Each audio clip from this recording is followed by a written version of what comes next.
You okay? All good? Yes, all good, thank you. Good, good. I know you touched on it briefly Saturday, but obviously there's still been pictures from it Sunday and today.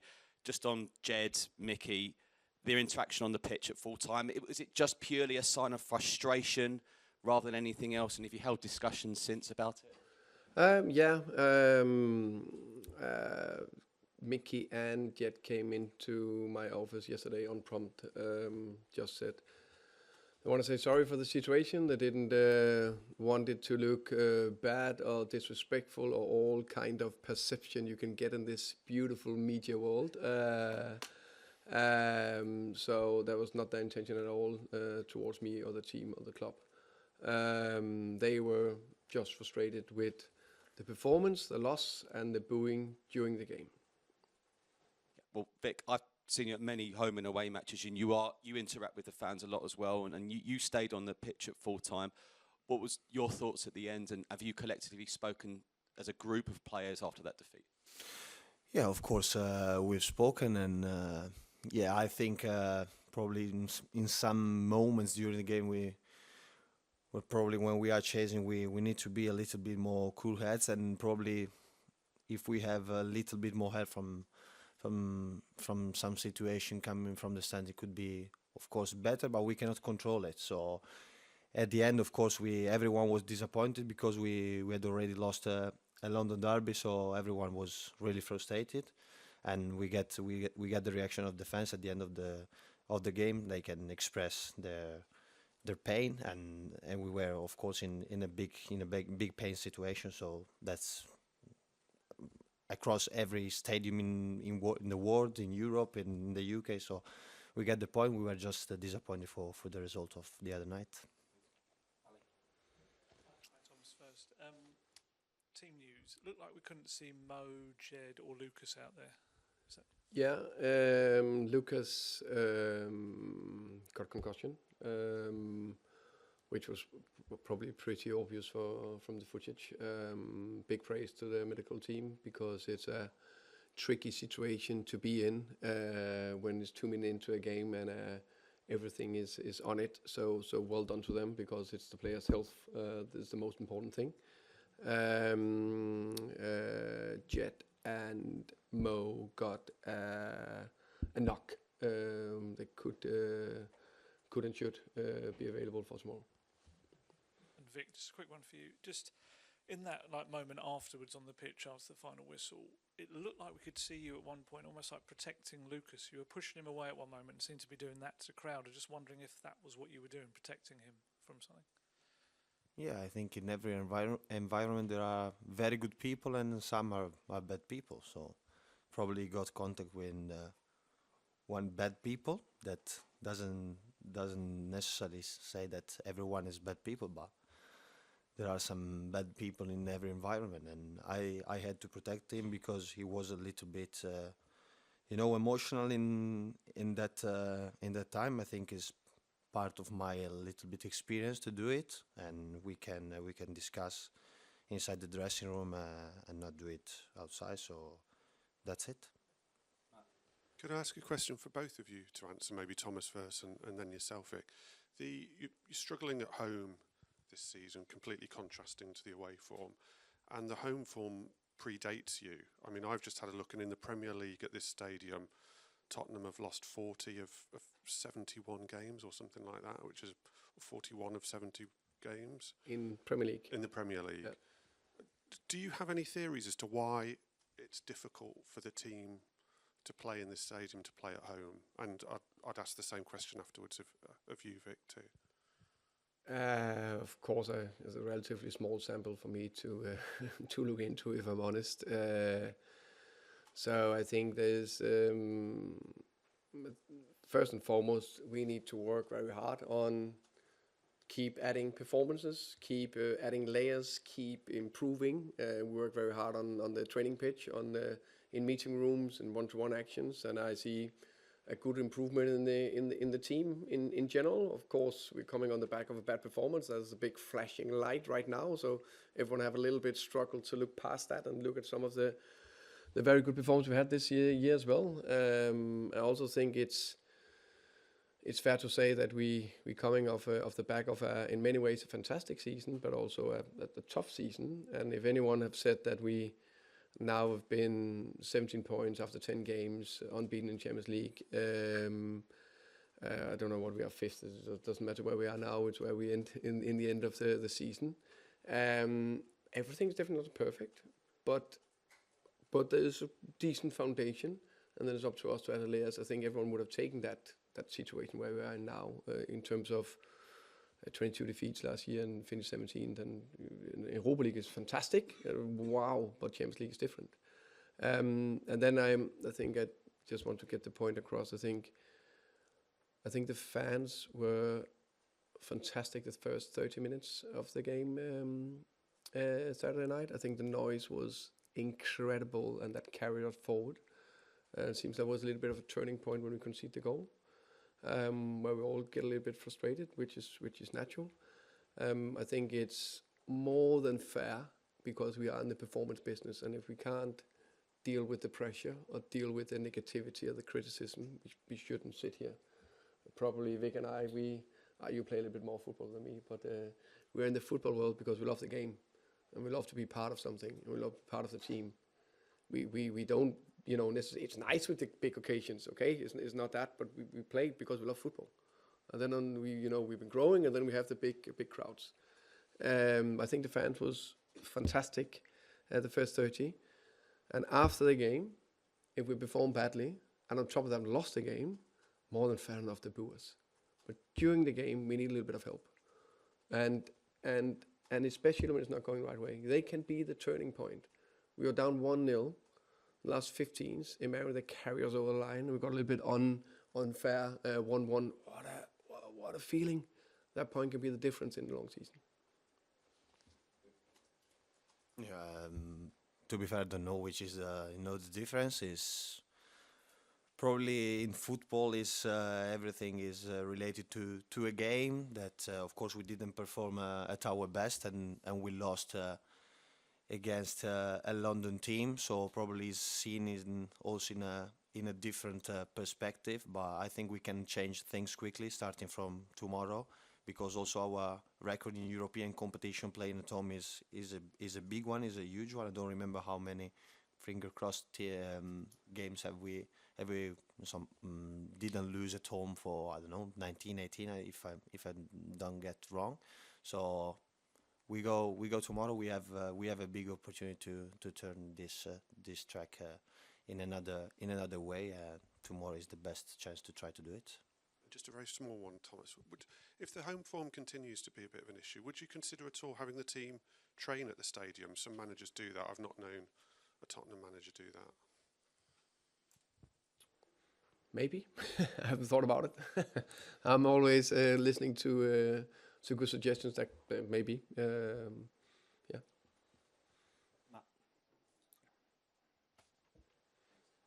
Just a quick one on Lucas Thomas. Is there a protocol that means he has to miss a certain number of games now? Yeah, he's out. He's out for the next 2 games. Okay. Yeah.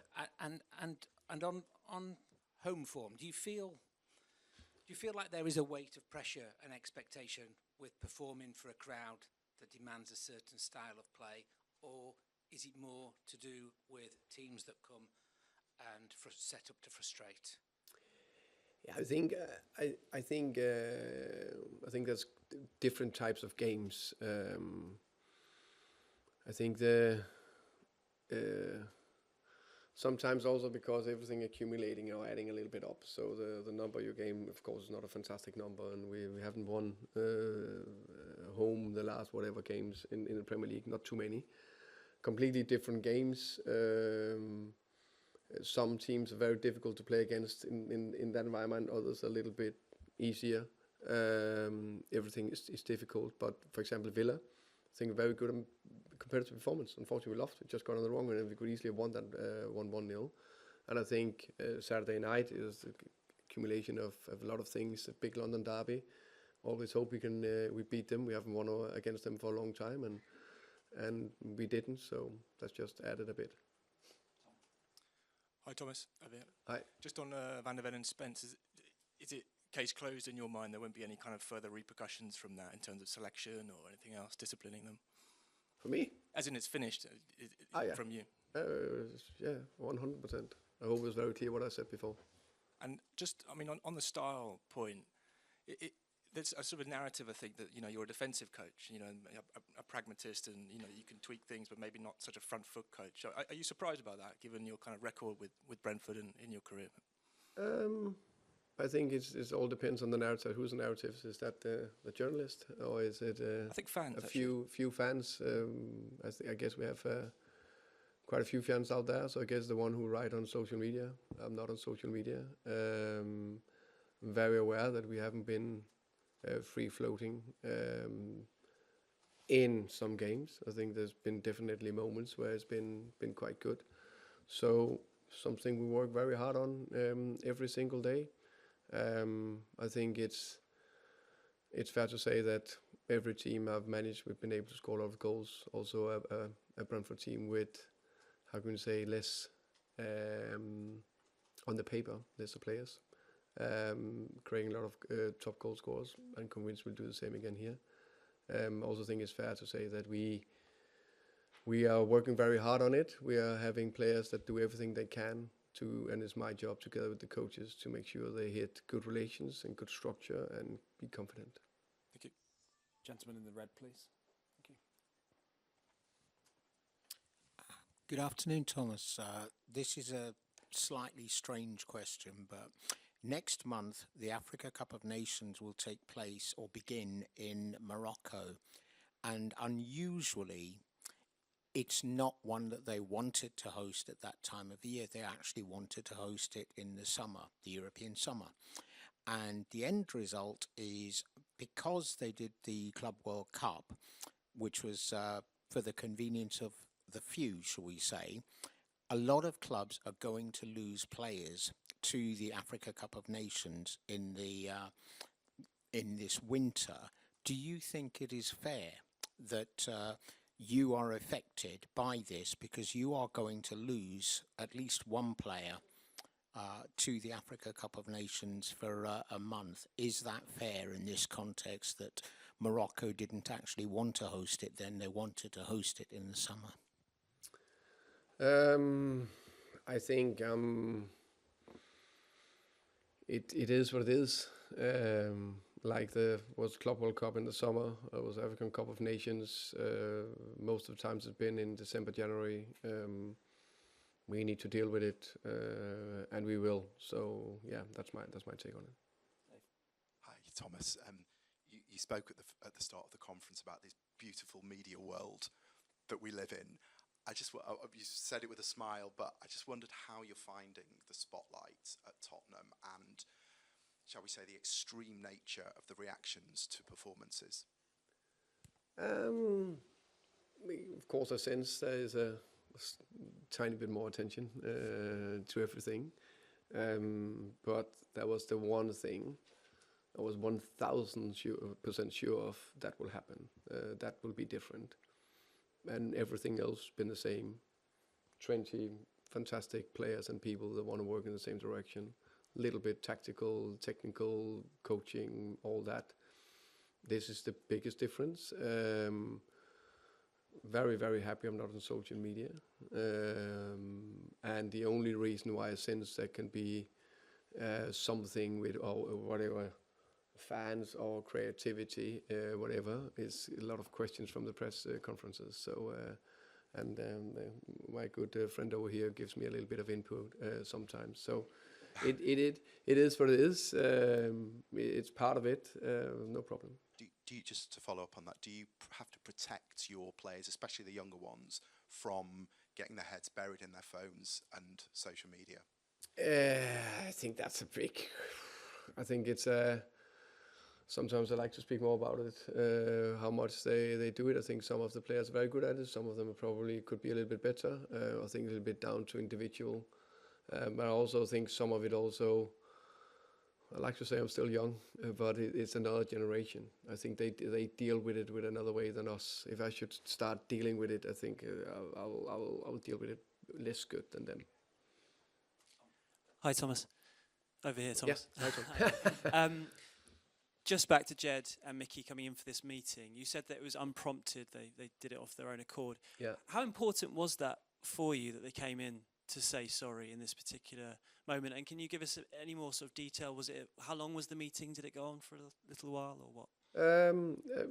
I think if they didn't come in, of course, I had to ask them about the situation they are walking in, what they were feeling, why they were doing it, because we all have a perception, and we are very, very good to have that strongly.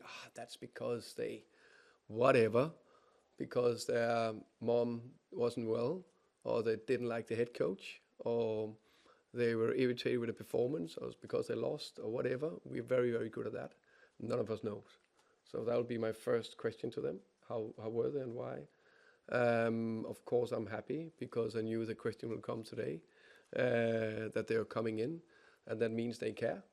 And I think that's very good. They care about the team, the club, in this case, me. I'm happy with that.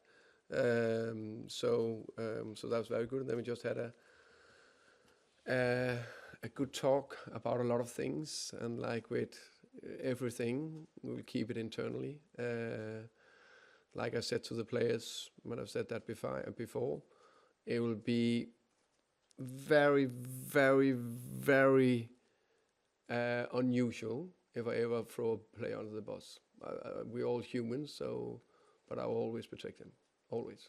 And just a question for Vic. Towards the end of the game, you were involved in that free kick where you give it to Jed, and there was the frustration amongst the fans where there was, booing during the game. First of all, have you ever experienced that? And talking about the home form, how important is it for the atmosphere that you win tomorrow and win well? Yeah, probably, you take some decision on the pitch and sometimes are not the best, and probably you could have decided in a different way to probably put the ball forward in that occasion instead of trying to play short. But yeah, like I said, probably it was just about the wrong decision, and but football is about trying to make the right ones, but sometimes you cannot do it 100% of the times. And about the situation of the stadium, I think it's normal. I was a fan when I was a kid and was going to the stadium, and I saw many of these things. Probably in Italy is also a little bit worse when you go, so I have big shoulders about that, so it's not a big problem. It's like when you go to the theater and you see a show and you don't like it, and you express what are your reaction, what are you feeling. So it's just about that, and I think the main thing is for us to concentrate on what we have to do on the pitch, trying to be as much as focused on our game plan, on what we have to do, because it's just on us how we can turn the situation, how we can win a game or draw a game like the other night. And the other night we probably made some more mistakes that normally we don't do, and probably was the reason why we couldn't overturn the results. Gentleman with the blonde hair, please. Thomas, Adam from Danish news agency Ritzau.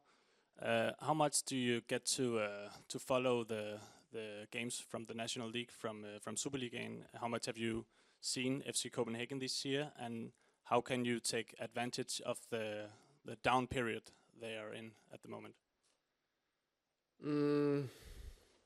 Of course, I follow the results and the league, so I know how results are every week. I still have good colleagues, friends working in different clubs.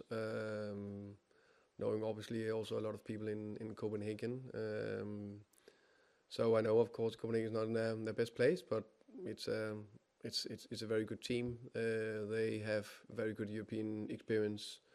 I expect it to be a difficult game, and always that's my little bit go-to. No matter a team, if they're in form or they are out of form, the next game is the one that everything can change in. So we prepare like normal, very, very aware of the strength Copenhagen, and of course some areas we like to exploit. So that's how I take. I know I know Jakob Nistrup very well. He's a very good coach. He knows what he's doing with his coaching staff. So I expect a tough challenge and a tough tactical challenge. And how would you describe your relationship with the Copenhagen fans? Because they probably remember your time in Brøndby as well. I think you know that. Yeah, I think they will be pleased to meet me again. Of course, there's a relationship because I was head coach of Brøndby. They obviously not the biggest fan of me, but that's fair. That's part of it. Final question, please. Thomas, just to follow up on that in terms of your history at Brøndby, do you still feel like you have some Brøndby genes in you, and do you feel like an extra sort of rivalry with Copenhagen, or is it in the past for you? I know, of course, I've been almost 3 years in Brøndby, and if you are that, the fans get under your skin, and the club does as well. So of course, that is Brøndby that got my support. Tomorrow, it in some ways it's a little bit special, of course, against the Danish team, where I know quite a few works in the backroom staff and in the club. Of course, I know some of the players, the Danish players, for different, whether it be national team or whatever, how I came across them. So that's why it's a little more special. Tomorrow, I just want to win. We play Champions League. We're playing home. Vic said it perfectly. The best way to get a little bit back on track is a good performance and win at home. So that's the main bit. Okay, thank you. Thank you, guys. Thank you.